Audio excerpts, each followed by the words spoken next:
more clues for us? We're all set for the next chapter. Yeah, I was just about to come find you.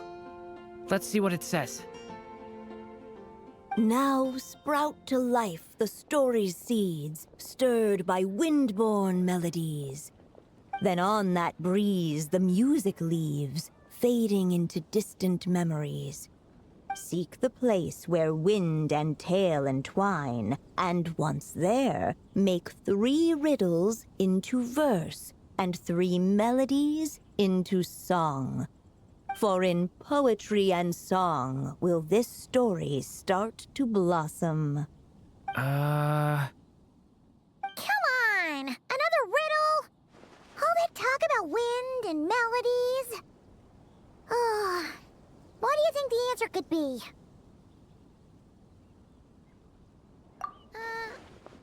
Oh! Care to elaborate? Wind? Music? Poetry? Tone-deaf bards gotta know the answer. You mean Lord Barbados? Albedo introduced us when I first arrived in Mondstadt. I mean, someone like me was bound to catch his eye sooner or later. It's better that it's out in the open anyway.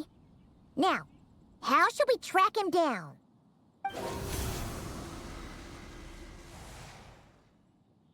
I'm pretty sure he's already caught wind of what's going on here. Why don't we just see where the wind takes us? Right. He definitely makes it easy to forget he's a real god sometimes.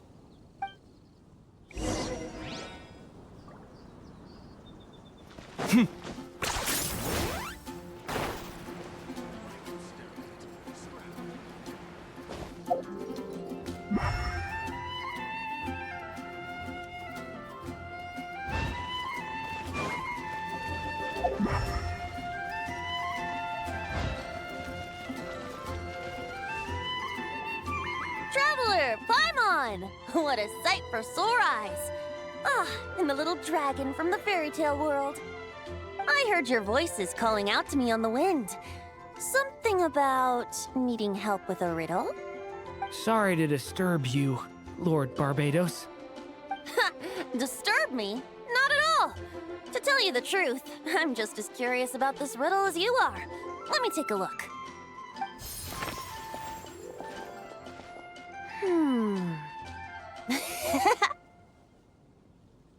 What is it? Did you figure out the answer? 3 riddles and 3 melodies. That sure takes me back. The answer you seek lies hidden in memory. Looks like running to Tone-Deaf Bard was the right call after all. Long ago, those mages came to Mondstadt, seeking to test their strength against mine. But I replied, let us make music, not war, and resolve our conflicts through song. So I strummed my lyre and sang them this verse. Oh wind, welcome now, my guests.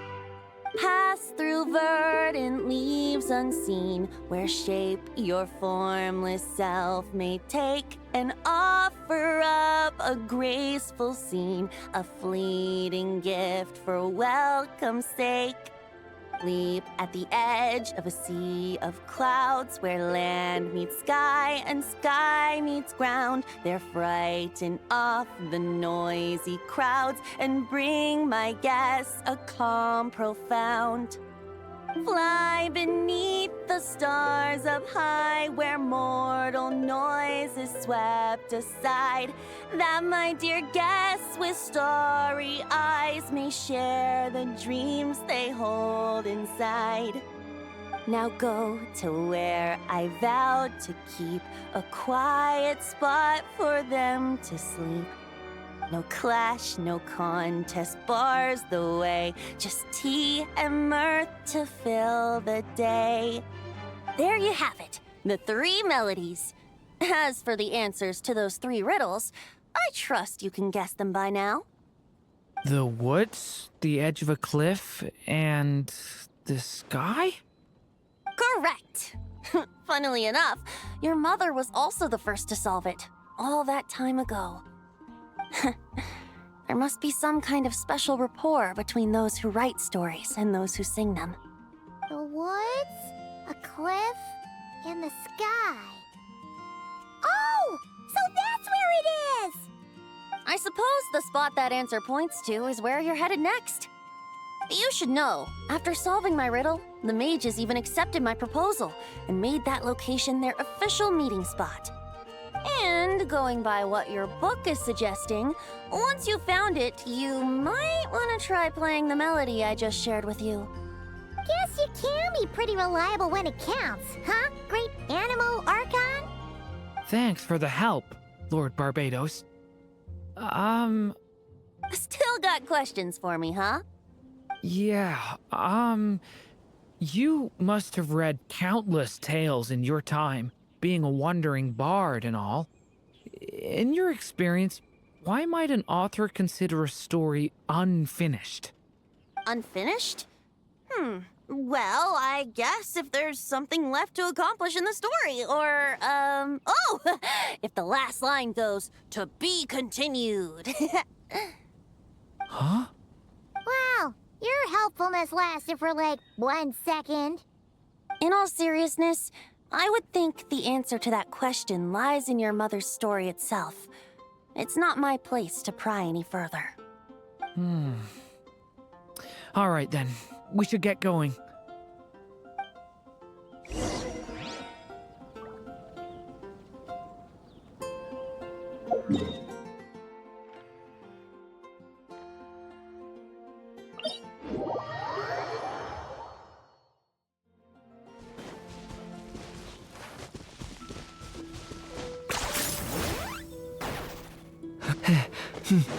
Bring it!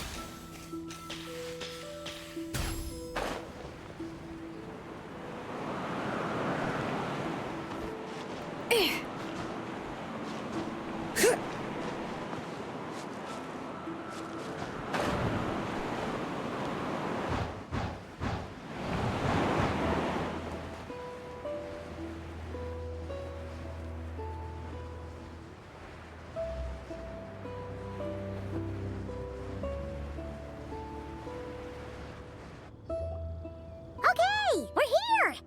Now, we just need to play the 3 melodies, and we should be able to gather the memories for the next chapter, right? A musical performance? Huh. Out of all the things Miss Lisa has taught me, that's the one I'm worst at.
Even a war that shook the world could not halt the witches' gatherings.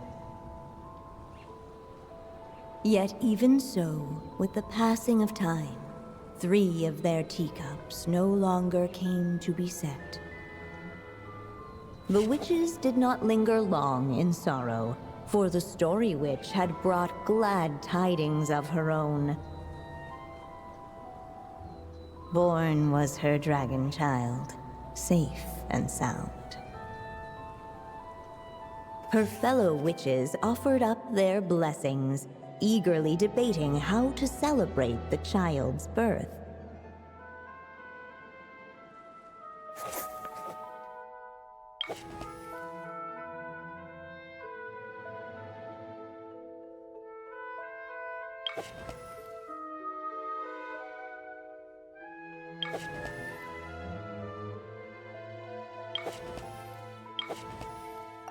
In the end, they settled on the sweetest candy they could find. After all, what could be sweeter than the arrival of new life? And so, the witches' gathering turned into a birthday celebration.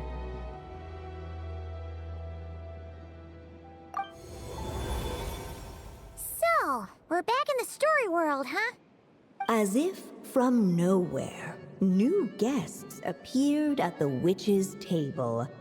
Perhaps they too had come to celebrate the dragon child's birthday. Yet while everyone else was busy thinking about what kind of gift to offer, these three seemed to have come empty-handed. Hardly the recipe for a warm welcome to a birthday party, now is it? A gift? Hey, what's this all about? We only just found out this was a party. While the guests voiced their complaints and grievances, perhaps they should have been wondering what kind of gift to give instead. So, we need to bring a gift to advance the story? Ugh, but where are we supposed to get something like that? Perhaps it would be a good idea to have a look around. Why didn't you just say so?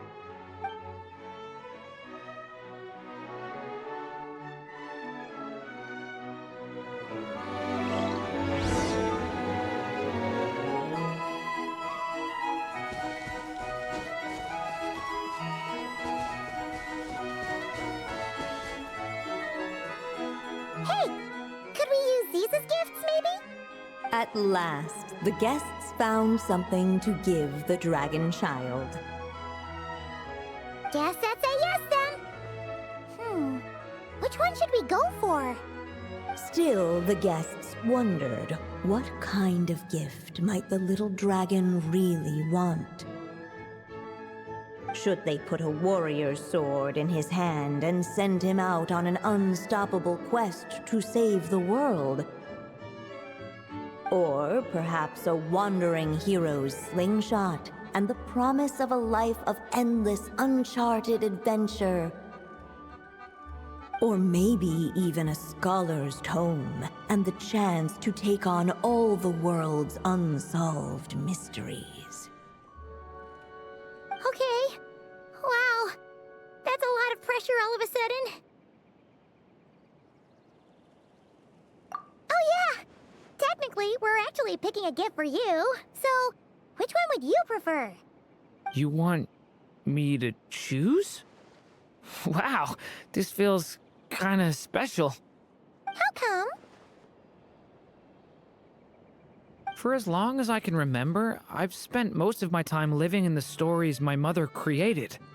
I always thought my mother had everything written out for me already, just like the toy figures in Constellation Metropole. What I wanted to do with my own future. Huh. That's something I've never really thought about. What did I want back then? Ah. This is the first time I've ever asked myself that question. Sounds like this is the perfect opportunity to answer it then.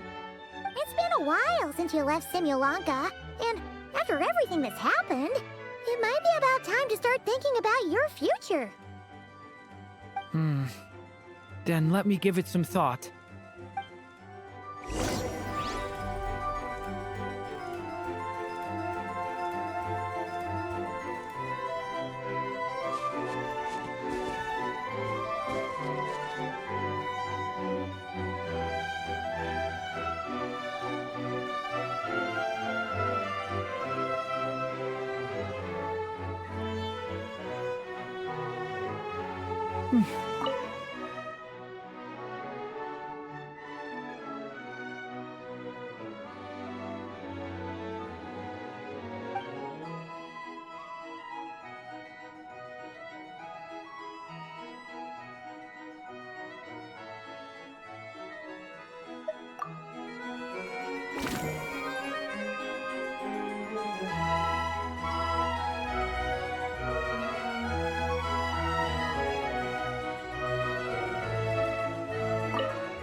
In the end, the guests settled on the Scholar's Tome.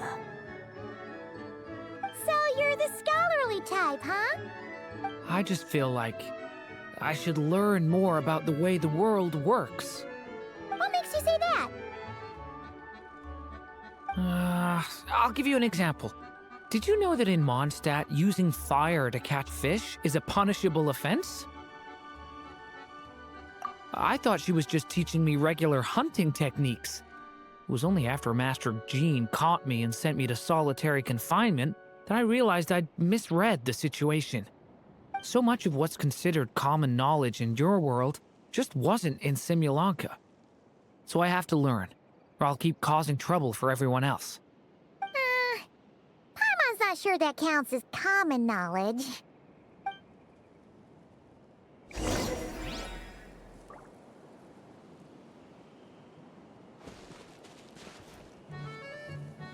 Alright, they should let us in now that we've got a gift, right? Hello there. Brought a gift this time? The newly arrived guest presented his gift, wishing the little dragon a future as a wise and accomplished scholar. Accepting the guest's blessing, the Story Witch invited him and his friends to take their place around the table. Finally, she could introduce them all to her dragon child, telling all in attendance about the moment of his hatching, and of course, the name he'd been given. It was then that the Seer Witch, diviner of the stars, withdrew her gaze from the heavens and turned a sorrowful glance upon the little dragon. You gave him the same name as that evil dragon? That's right. But the life I intend for him shall be very different. What folly to love so blindly. For as you must know, a name is the mirror of destiny itself. He who bears an evil dragon's name must also inherit the fate of its previous owner. His fate has been foretold.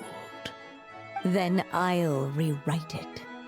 The witches at the table fell silent, for they knew the Seer Witch's words had never once proven wrong. Yet, just as clearly, they recognized the Story Witch's resolve, for there is scarce a force in this world more fearsome than a mother's love. At last, the Merry Witch stepped forward, dispelling the uneasy silence.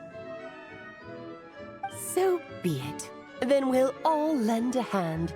Together, we shall rewrite this child's fate. You mean to defy one of the fundamental rules of this world? I refuse to be shackled by such rules. Besides, this is a witches' gathering, is it not? What could be more fitting a subject for this occasion than to defy them? Oh? Sounds like an interesting experiment. I suppose, were we to succeed in this endeavor, we might bring a touch of wonder to this otherwise dreary sky of stars. The Merry Witch finally talked them all round, just like she had done many times before. Warm and strong as the sun she was, so much so, in fact, that those who her light shined down upon had no choice but to bask in it. And so the witches readied their gifts, 3 marvels of the cosmos. For this child, I shall decipher the ravings of the heavens and lay bare before him the trickery of fate. For this child, I shall leave a formula powerful enough to unravel the very origins of this world, that he may seek another solution for the conundrum of his life. For this child, I shall call upon wondrous magic to make possible his impossible wish. All the Story Witch had was the pen in her hand, yet with the love that flowed from it, she resolved to bring forth a marvel of her own. For this child, I shall leave behind the last story I will ever write, and with it, a path to an ending yet untold. With the witch's blessings given and received, the little dragon's fate at last began to turn. In the midst of the dragon child's birthday celebration, the seer witch proclaimed her prophecy. The child had been given the evil dragon's name, and with it, the burden of its fate. But hearing this, the story witch vowed to rewrite it all, for such was her love and resolve.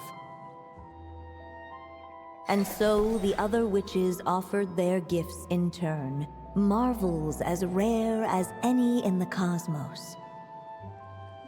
Together, they sought to test one of the fundamental laws of this world, in part to support a mother's love, and in part to sate their own curiosity. Oh, and I almost forgot. Our new guests came bearing blessings of their own. Who knows?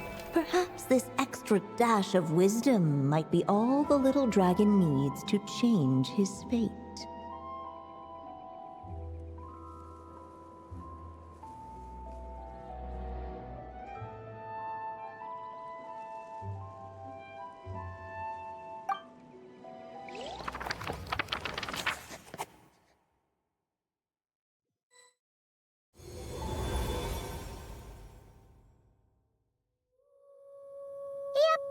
Looks like we've completed this chapter, too.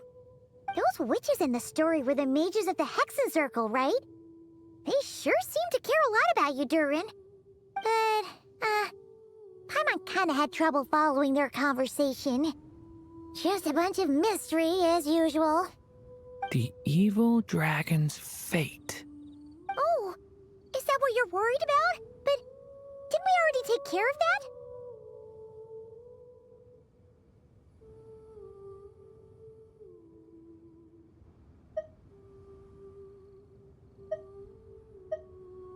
Ah, the mages must have had a hand in that, too. Also, I was just thinking, which part of the story are we even meant to be completing? Oh,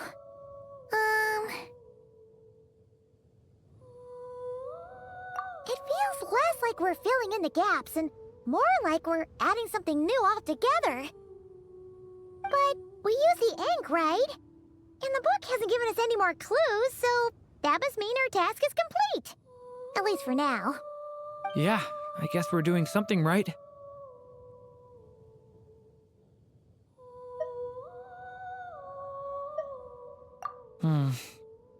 Maybe I'm overthinking things. It's just, this is my mother's final wish, so I don't want to mess it up. Anyway, thanks for all your help. I'll let you know as soon as the book reveals a hint about the next chapter. Okay then. See you in the next chapter.